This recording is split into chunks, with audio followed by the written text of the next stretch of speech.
La 40e édition de la Fête internationale du travail mobilise les travailleurs camerounais ce 1er mai 2026 pour magnifier l'amélioration des conditions de travail et remettre le travailleur au cœur de l'ordre et de la discipline en société.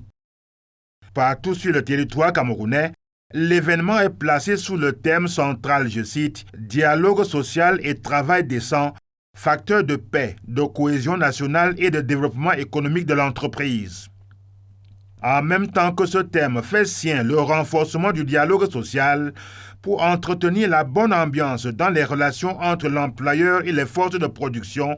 représentées par les travailleurs des secteurs publics, privés et informels, il souligne tout l'engagement du chef de l'État Paul Biya à construire un environnement qui permette aux travailleurs camerounais de contribuer à la création des richesses nationales et à l'amélioration de leurs conditions d'existence.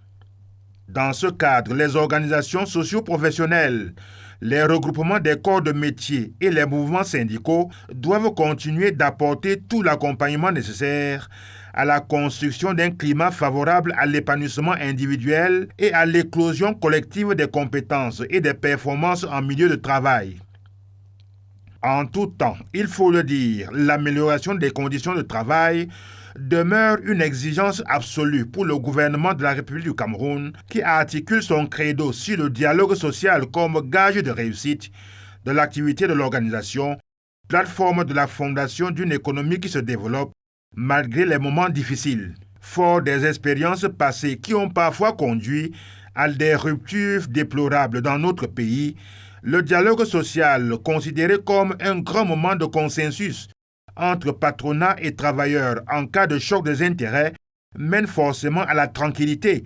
à la paix, à la sérénité en entreprise, conditions nécessaires pour l'augmentation de la production et de la productivité. Autant la nation camerounaise a besoin du calme, de la tolérance et du sens du compromis et de l'intérêt général